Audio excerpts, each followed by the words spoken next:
kita bicarakan pertemuan ke-6 ya dulu ya.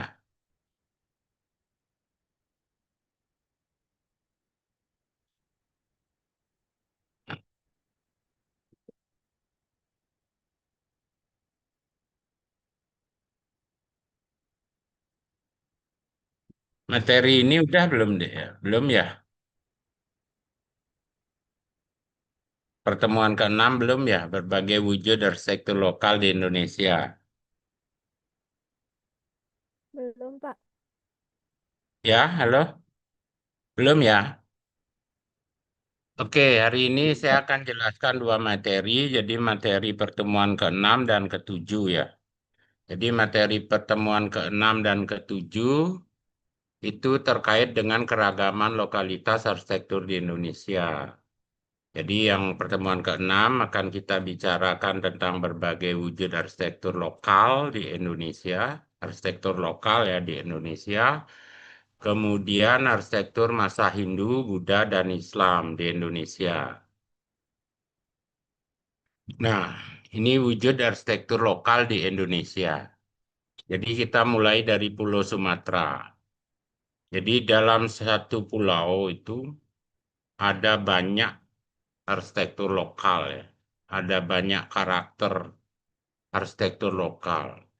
Jadi arsitektur di Indonesia, arsitektur lokal di Indonesia ini sering disebut dengan arsitektur Nusantara ya. Nah, Anda lihat contohnya mulai dari Aceh sampai Riau ya, sampai Lampung terakhir. Jadi secara karakteristik, meskipun dia berada pada satu pulau, tetapi wilayahnya berbeda, karakteristiknya berbeda, maka dia punya arsitektur yang berbeda-beda. Yang paling membedakan arsitekturnya itu, yang paling menentukan perbedaan arsitekturnya adalah budayanya ya, budaya masyarakat pemilik arsitekturnya. Tetapi dalam konteks arsitektural, tipologi arsitektur lokal Indonesia, khususnya di Pulau Sumatera ini bisa kita lihat. Jadi karakteristik pertama bangunan panggung ya. Jadi bangunan panggung ada peninggian lantai dari atas permukaan tanah. Kemudian yang kedua adalah dominansi di atap ya. Bentuk atap sangat dominan. Ya, seluruhnya punya karakteristik bentuk atap yang berbeda-beda. Jadi atap menjadi mahkotanya arsitektur lokal. Oke, nanti kita lihat juga di arsitektur yang lain ya. Intinya itu, kemudian bentuk dasarnya, rata-rata kalau di Sumatera itu bentuk dasar masa bangunannya itu persegi. Terdiri atas susunan tiang-tiang, jadi secara struktur dan konstruksi, arsitektur lokal yang di Sumatera ini adalah arsitektur kayu, jadi dengan sistem konstruksi lubang dan alur, kemudian eh, menumpuk dan mengikat gitu. Jadi material kayu ditumpuk, kemudian diikat. Anda lihat yang ini ya gambar di Batak ini nih. Ini karakteristiknya dia menumpuk material, jadi sistem tumpuk. Kalau Anda lihat yang di bawah, yang Bengkulu dan yang lain ini sistemnya lubang dan alur ya, sistem konstruksinya. Sistem strukturnya secara umum adalah struktur rangka yang terdiri di atas kolom dan balok, susunan kolom dan balok. Nah, ini jadi yang membedakan sangat jelas sekali adalah satu, bentuk atapnya, yang kedua ragam hiasnya ya, tipologi ragam hias.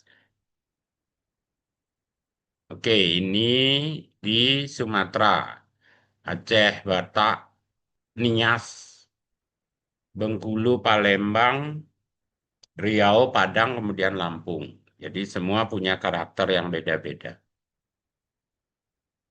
Lanjut, Jawa, Bali ya, Pulau Jawa dan Pulau Bali. Ya, Anda lihat mulai dari arsitektur Betawi ya, mulai dari Jawa bagian barat, ada arsitektur Betawi. Kalau Anda nonton Sidul anak sekolah itu rumahnya Sidul itu berarsitektur Betawi ya. Nah itu. Kemudian ada Baduy. Arsitektur Baduy ini ada Baduy dalam, ada Baduy luar. Jadi Baduy sama-sama Baduy, tapi Baduy dalam dengan Baduy luar itu ada perbedaan. Perbedaan wujud arsitektur. Kemudian suku Sunda. Semakin ke timur ya, dari barat semakin ke timur. Kemudian Jawa Tengah, jadi disebut arsitektur Jawa, karakteristiknya itu joglo ya. Kemudian ke timur lagi ada Tengger dan Osing. Nah, Anda lihat bentuk-bentuk atapnya ya, sangat berbeda. Kemudian arsitektur Bali, ada arsitektur di Bali itu ada yang Bali pegunungan, ada yang Bali dataran. Kalau Bali pegunungan lebih tertutup dia, kalau Bali dataran terbuka, itu bedanya. Nah, secara signifikan Anda bisa lihat kalau arsitektur Betawi itu landed ya, landed. Arsitektur Jawa landed ya, di atas tanah. Osing juga gitu, Tengger juga landed ya, di atas tanah. Jadi lantainya itu melekat dengan tanah, permukaan tanah. Nah, beda dengan Baduy, Sunda termasuk Bali ya. Nah, hanya saja Baduy dengan Sunda ketinggian panggung, tipologinya rumah panggung, tetapi ketinggian panggungnya tidak sesignifikan yang ada di Sumatera tadi ya. Di Sumatera itu panggungnya tinggi ya. Nah, ini Baduy dan Sunda. Nah, Bali sebenarnya tipologinya panggung. Jadi ada beda tinggi antara lantai dengan permukaan tanah. Sebenarnya panggung hanya saja panggungnya di Bali itu dibuat masif. Jadi bataran itu ya, itu adalah sebenarnya embrionya panggung, cuman dimasifkan. Anda lihat Baduy Sunda dan di Sumatera panggungnya kan lobang dia ya. Ada ada apa namanya? Ada ruang di bawah panggung itu. Kalau Bali panggung tetapi panggungnya dibuat masif. Nah, Anda lihat rata-rata kemudian menerapkan bentuk atap pelana ya dengan emperan. Nah, kecuali Jawa dan Bali. Jadi Jawa dengan joglonya itu atap limas itu ya. Ya kalau Jawa joglo ya. Bali itu atap limas yang atapnya seluruhnya tertutup. Nah, itu karakteristiknya. Kemudian di Betawi itu ada sisi terbukanya, ada sisi yang tertutup, sama dengan di Baduy, Sunda gitu ya. Nah, apa yang membedakan ini? Karena karakteristik geografisnya ya.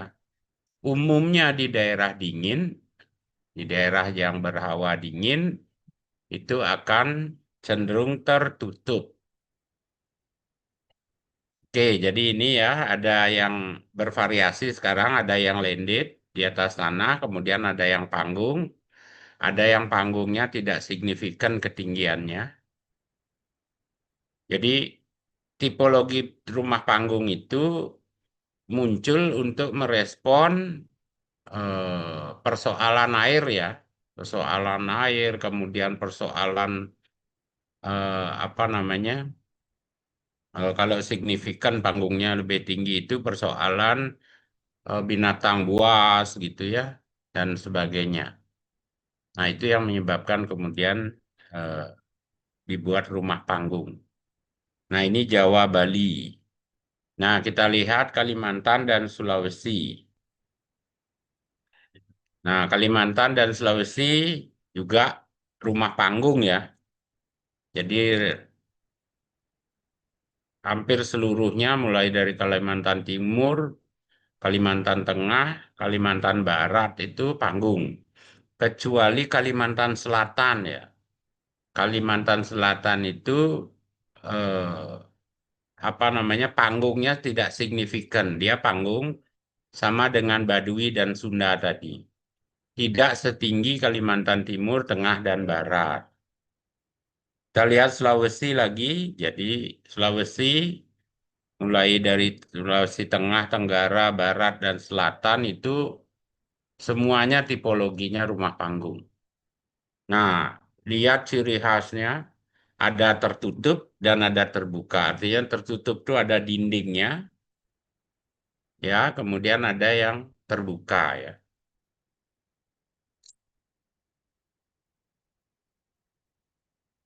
Kemudian yang berikutnya lihat bentuk atapnya. Jadi sangat berbeda ya. Semuanya berbeda, tapi rata-rata kita lihat bentuk atapnya adalah bentuk atap pelana. Embrionya bentuk atap pelana, kemudian ditambahkan dengan emperan-emperan itu. Nah, yang paling khas dan ikonik itu kan di Sulawesi Selatan. Di Toraja ya, bentuk atapnya paling ikonik di antara arsitektur-arsitektur lainnya yang di Sulawesi. Nah, inilah keragaman arsitektur lokal di Indonesia ya, khususnya di Kalimantan dan di Sulawesi. Nah, kita lihat di NTB dan NTT lebih bervariasi lagi ya. Lombok. Nah, Lombok itu contohnya rumah Sade ya. Rumah Sade. Kemudian Sumbawa, Bima. Jadi Bima. Kemudian yang berbeda itu di Manggarai ya. Yang sangat berbeda. Jadi kalau yang lainnya masih bentuk dasarnya adalah persegi. Bentuk dasar bangunannya ya. Persegi. Di Manggarai dan Manggarai Barat ini berbeda. Di Manggarai itu contohnya Wairebo, dia bentuk melingkar ya. Bentuk dasar bangunannya itu bentuk lingkaran. Kemudian di Manggarai Barat ada yang bentuknya opal gitu. Nah, berbeda. Jadi di Manggarai itu atapnya itu menutupi bagian bawah bagian badan bangunan itu ya. Karena memang karena dia ada di daerah yang dingin deh. Kalau Wairebo itu di daerah ketinggian. Saya mungkin tahun 2013 apa ke Wairebo itu ya. Nah, yang lainnya yang unik itu Manggarai, kemudian yang Sumba. Sumba ini unik ini. Jadi bentuk atapnya bentuk atap menara itu ya, sangat tinggi. Ada yang tingginya sampai 17 meter. Nah, ini yang di wilayah NTB dan NTT ya. Nah, ada variasi, juga ada yang tertutup dan ada yang terbuka. Kemudian bentuk atapnya yang membedakan. Bentuk atap ini ciri khas budaya arsitektur ya. Masing-masing suku. Nah ini. Kemudian ini Maluku dan Papua. Nah Maluku ada di atas itu ya. Yang sangat berbeda itu Papua ya. Jadi rumah Hanoi itu yang bentuk lingkaran. Hanya saja berbeda dengan di Wairebo tadi. Hanya saja atapnya tidak menutupi bagian badan bangunannya. Jadi umumnya juga rumah panggung ya semua. Kecuali yang Hanoi itu yang ada di tengah-tengah itu yang berbentuk lingkaran, itu dia landed. Jadi dia menempel dengan tanah ya, berhimpitan dengan tanah. Nah, yang lain-lainnya adalah rumah panggung sebagian besar, kemudian dengan atap pelana yang ditambahkan dengan atap emper-emperan itu. Nah, ada yang terbuka dan ada yang tertutup.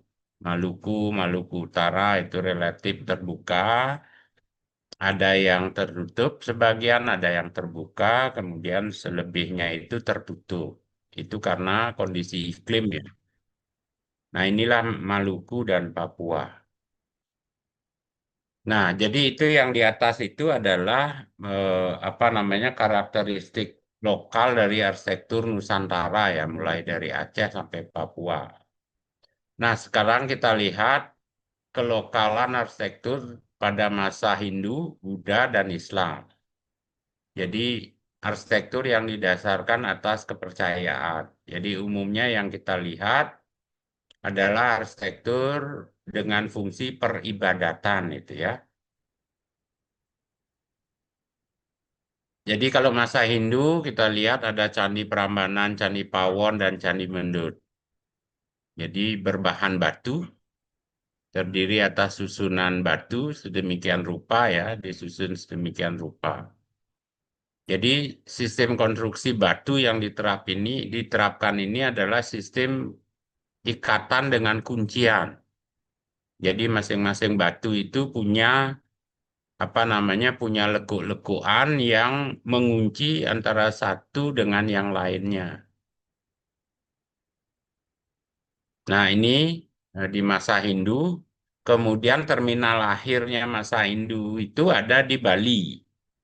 Nah, di Bali yang paling besar tempat peribadatan kita lihat Pura Besakih ya. Nah, dari candi yang berbahan batu, kemudian di Bali menjadi Meru yang berbahan kayu.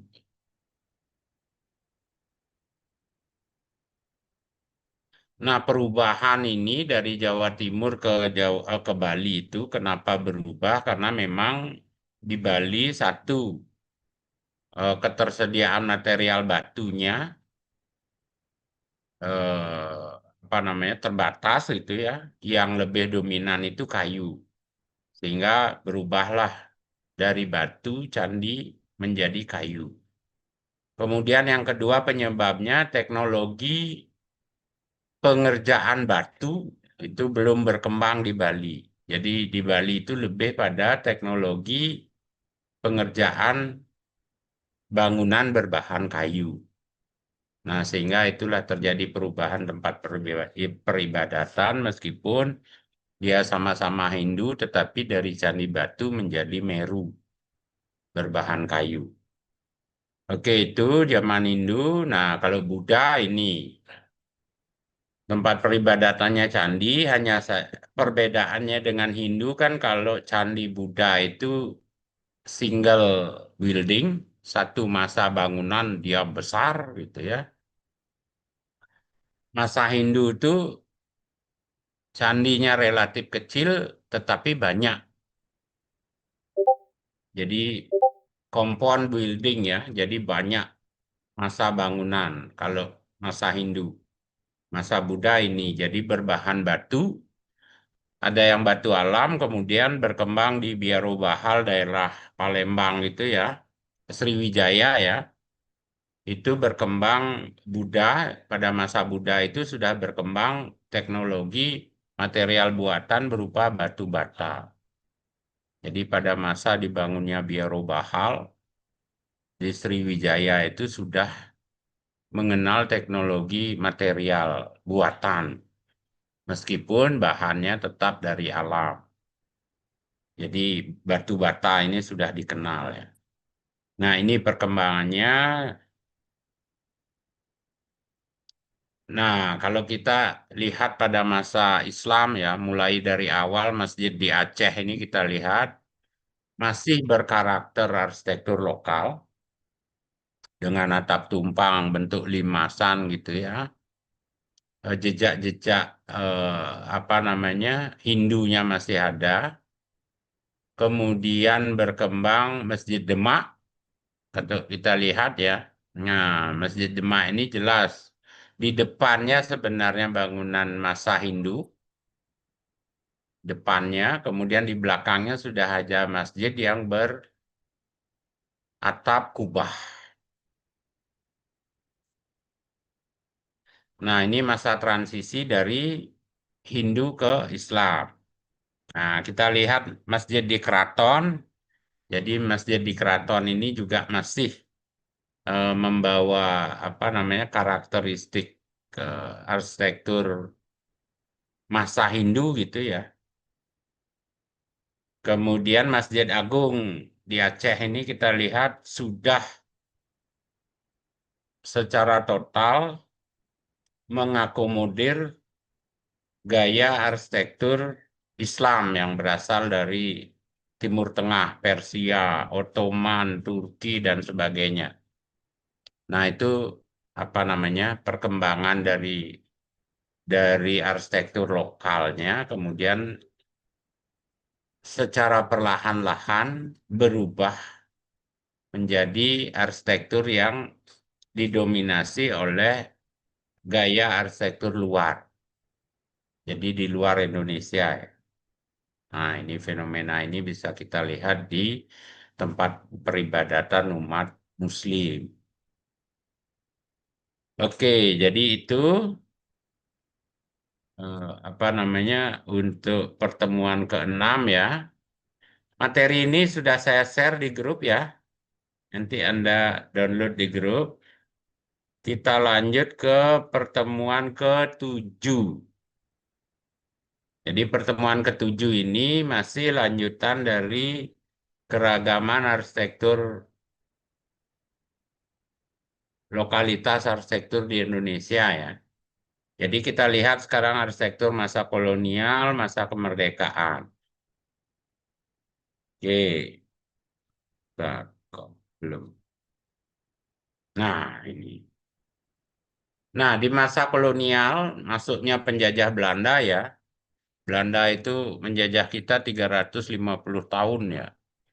Nah, di Sumatera kita bisa lihat jejak-jejak kolonialismenya.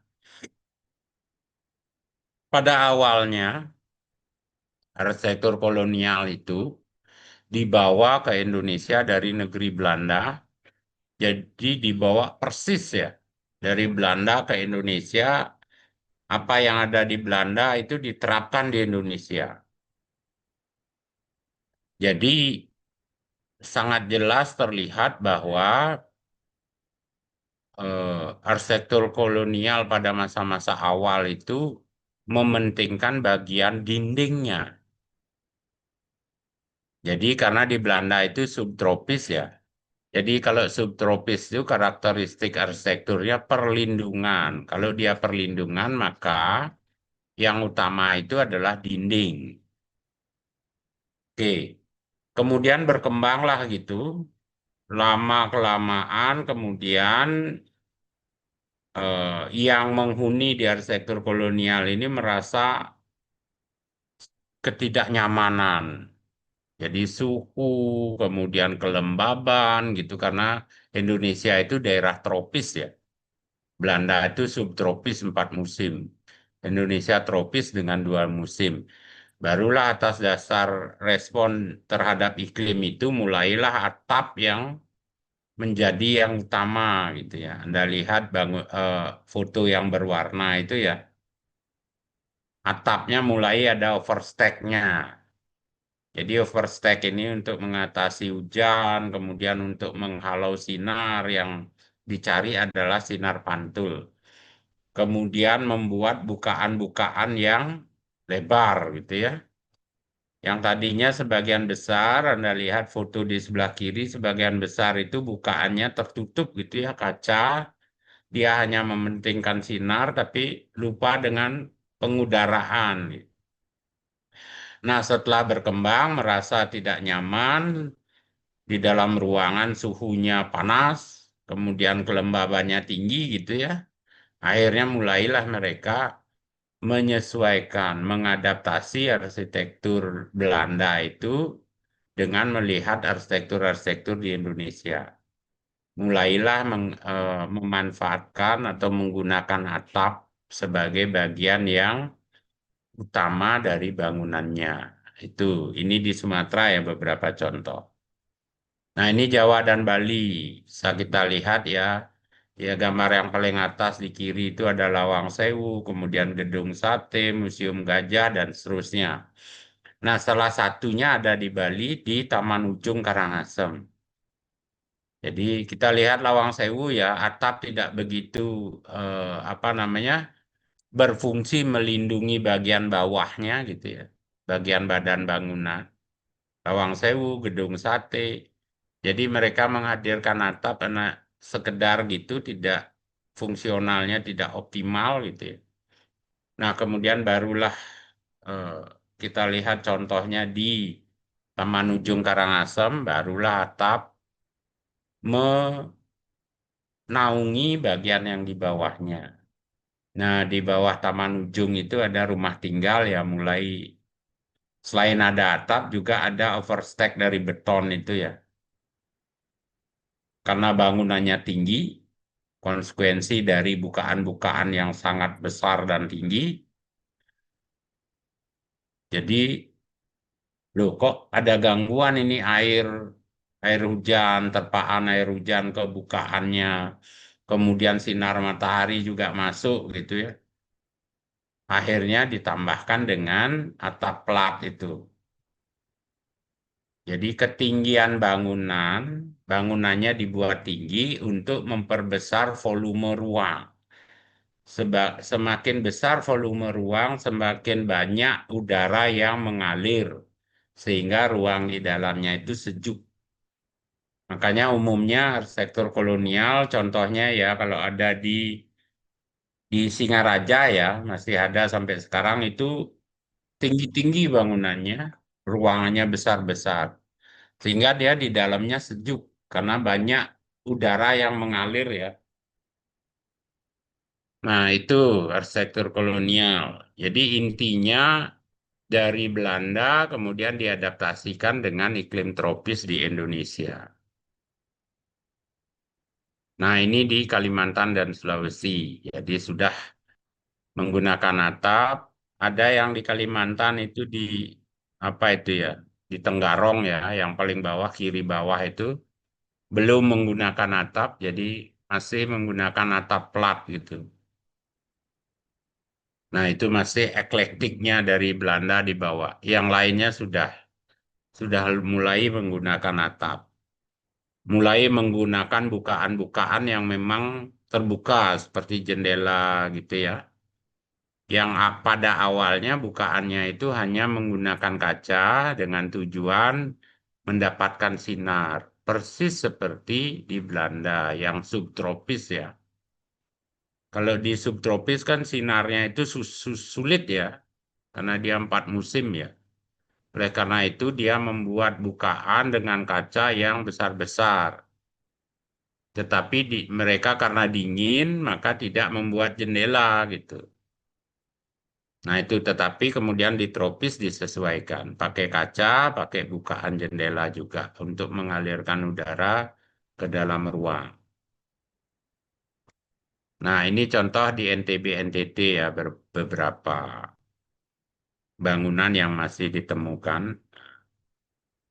Ada yang tidak menggunakan atap, kemudian ada yang menggunakan atap, tapi tetap menggunakan atap plat yang dominan, gitu ya. Ada yang sudah mulai menggunakan atap. Nah, itu cirinya. Tetapi tetap kedua-dua bagian antara bagian badan bangunan, dinding dengan atap itu tetap terlihat dominan kedua-duanya, ya. Nah, ini di Maluku dan Papua. Nah, ini seperti ini umumnya Maluku, Papua itu arsitektur benteng gitu ya.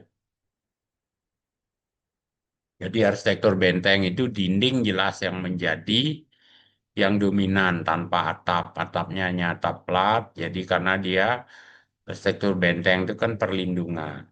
Kemudian ada arsitektur rumah tinggal yang persis seperti tadi ya ada atapnya tapi karena tinggi mereka tambahkan atap plat di bawahnya. Nah, inilah yang Maluku dan Papua, arsitektur kolonial yang mengadaptasikan arsitektur lokal gitu ya. Jadi sosoknya adalah sosok Belanda, tetapi ada karakter-karakter lokal yang diterapkan pada arsitekturnya. terutama atap. Nah, ini masa kemerdekaan. Jadi pada masa kemerdekaan, euforia kemerdekaan itu menyebabkan rasa nasionalismenya tinggi gitu ya. Jadi Bung Karno pada masa itu ingin Indonesia itu terlihat sudah maju. Maka oleh karena itu dia mengadopsi arsitektur yang dari luar. Itu di gambar kiri atas itu contohnya Hotel Indonesia ya di Bundaran HI yang sekarang di Jakarta. Itu international style. Jadi kotak-kotak begitu. Jadi itu international style itu. Jadi tanpa karakter, tanpa apa, tidak mencirikan Indonesia gitu ya. Jadi kalau kita hanya melihat foto ini saja, Bu, bisa saja kita nebaknya ada di Singapura, ada di Eropa gitu ya, dengan bentuk yang international style ini, dengan gaya international style. Lihat di bawahnya ada Masjid Istiqlal, jadi itu juga international style yang dipadu dengan atap kubah untuk memberi ciri bahwa itu tempat peribadatan umat Muslim. Kemudian Gelora Bung Karno ya, ini juga international style, hanya saja bentuk dasarnya yang melingkar. Nah, kemudian berkembang lagi karena international style berpikir kok kita nggak punya ciri khas ya semuanya bangunannya otak-otak begini gitu. Akhirnya di gedung MPR mulailah mengeksplorasi bentuk gitu ya. Jadi terlihatlah bentuk yang kontemporer untuk gedung MPR itu ya. Nah, itu yang gambar kanan bawah. Jadi arsitektur yang kontemporer sebenarnya pada awalnya sih keinginannya adalah menghadirkan yang lokal tetapi tetap modern gitu. Nah, akhirnya muncul bentuknya seperti itu. Menyesuaikan dengan fungsinya sebagai ruang sidang atau gedung tempat bersidangnya para anggota MPR DPR itu. Nah, itu perkembangannya ketika masa kemerdekaan. Nah, ini kemudian berlanjut lagi, jadi ada gedung-gedung tinggi yang sudah mulai berkembang di Indonesia pasca kemerdekaan dengan berbagai apa namanya bentuk ya, karena sudah kemajuan teknologi struktur, material dan sebagainya. Nah, inilah muncul high grace building, terutama di ibu kota ya di Jakarta. Nah, ada satu yang unik muncul pada masa kemerdekaan ini namanya arsitektur jengki ya. Arsitektur jengki ini adalah arsitektur yang berusaha ingin membuat ciri arsitektur keindonesiaan.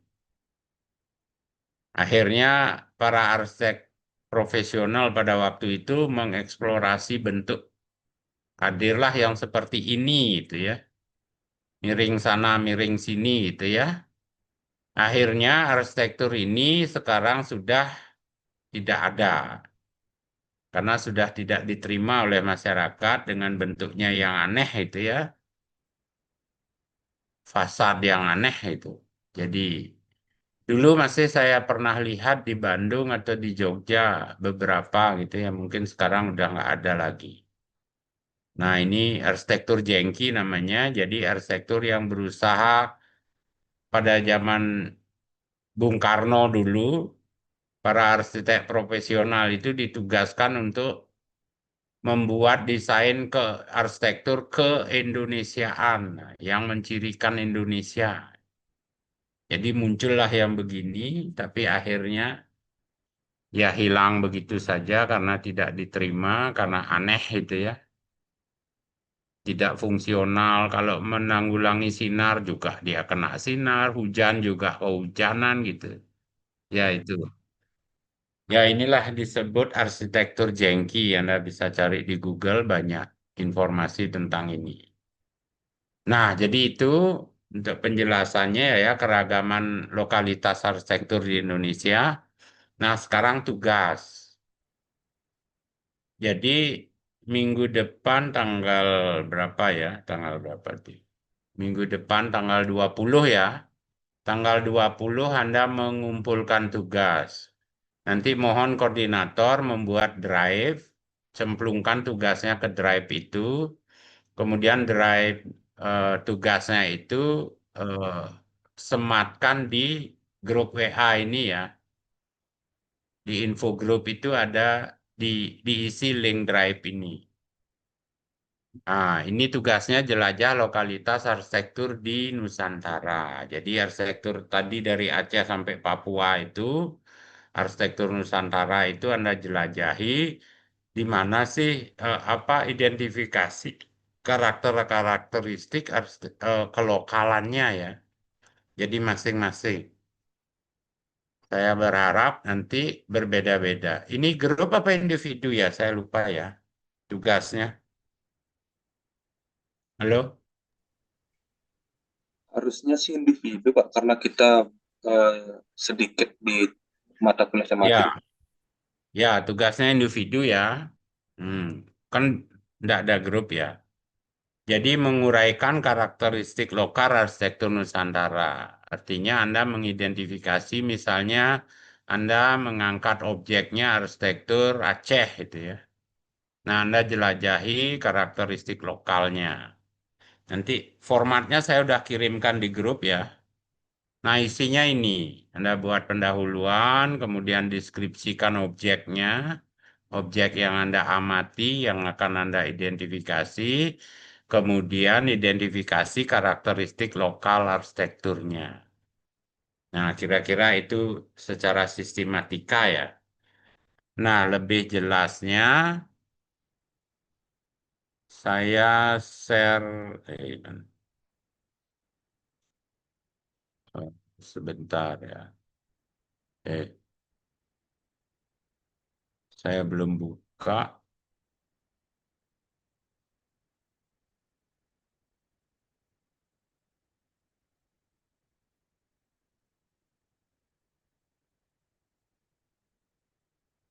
Nah, untuk lebih jelasnya template-nya ini ya, sudah terlihat ya.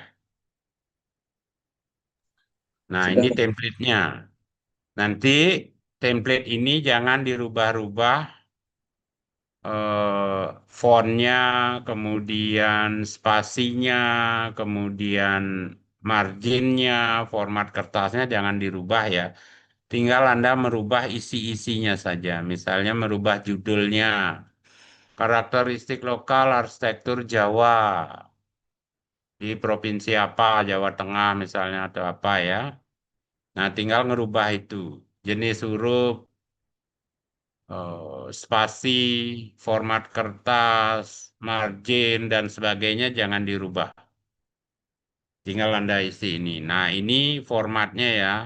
Ini sudah ada penjelasan, ada abstraknya, apa yang Anda harus jelaskan, ada pendahuluannya, kemudian ada gambaran umum arsitektur, objek yang Anda amati, kemudian ada identifikasi karakteristik lokal arsitektur.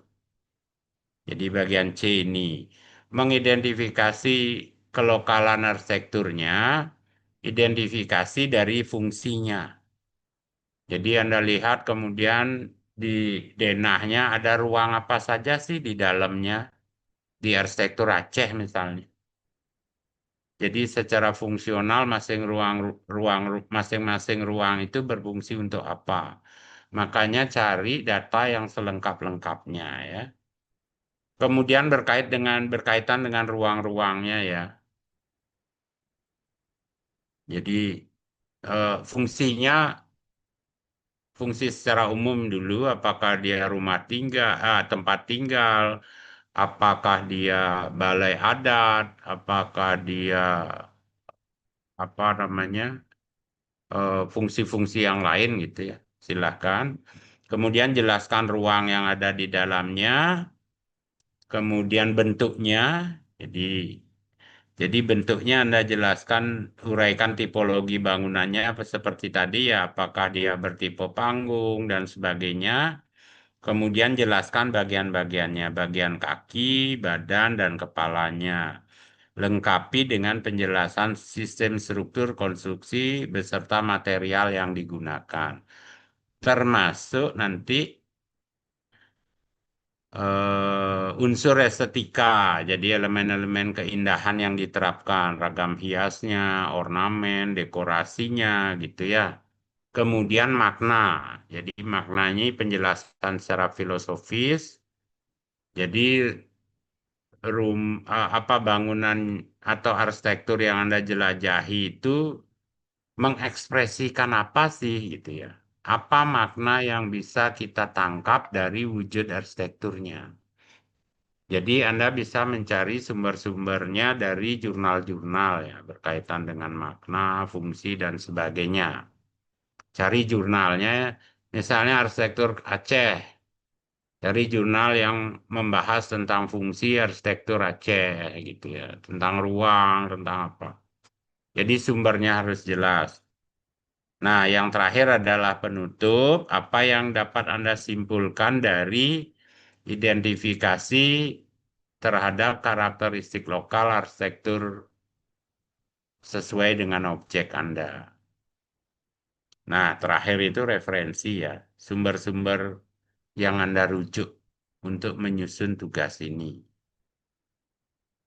Oke, saya kira itu ada yang ditanyakan. Jadi minggu depan kan tanggal 20 April ya, pertemuan ke-8 itu evaluasi tengah semester. Nah, evaluasi tengah semester itu tidak ada menjawab soal gitu ya. Anda hanya mengumpulkan tugas. Jadi tugasnya tidak boleh sama ya.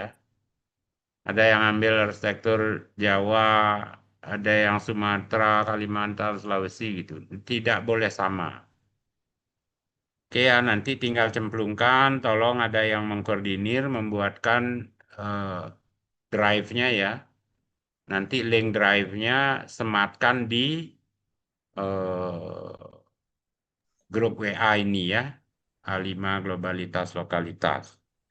Nah, yang Anda kumpulkan itu dua file ya. Satu file dalam bentuk paper tadi, Word tadi ya. Yang kedua file untuk presentasi, PPT ya. Karena minggu berikutnya Anda harus presentasi tugas. Oke ya. Jadi nanti isiin folder, namanya siapa? Gede Agus Anggara Parna. Foldernya ya. Isi di dalamnya ada tugas paper yang Word dan ada tugas PPT. Kemudian Mutia Nanda Idris. Oh, ada tugas Word, ada tugas PPT-nya ya, presentasinya. Dan semua begitu ya, tapi dalam satu drive. Oke? Ada yang Baik, Pak. ditanyakan? Izin bertanya, Pak. Yuk. Terkait tugas yang paper itu kan kita bakal ada jelasin ruangan, material itu perlu Mm-mm. tambahkan foto apa gimana, Pak? Apa tidak perlu? Boleh, pokoknya Anda selengkap-lengkapnya apapun data yang Anda dapat yang bisa membuktikan uraian Anda ya. Nah, gunakan apa foto, apa gambar ya, dan sebagainya lah ya. Silahkan ya. Anda yang eh, apa namanya menggunakan gaya Anda untuk membuktikan apa yang Anda nyatakan dalam tulisan itu. Oke? Baik, Ada Pak. lagi? Oke, Eh, kalau tidak Satu kita lagi, Pak. akhiri ya. Apa tuh? Apa tuh? Tadi kan harus berbeda-beda kan Ya, tugasnya, tapi misalnya ini kita ada dua orang di Sumatera, cuman beda rumah Aceh sama rumah Padang tuh bisa, Pak? boleh, boleh silahkan. Oh, baik, Ya, Pak, baik. yang penting berbeda arsitekturnya ya. Oh ya, Pak. Oke, Baik, Pak, ada terima lagi? kasih. Ya, ada lagi? Oke, kalau tidak kita akhiri ya pertemuan hari ini di grup WA sudah saya apa namanya Saya inikan seluruh materinya. Saya upload di grup WA termasuk dengan template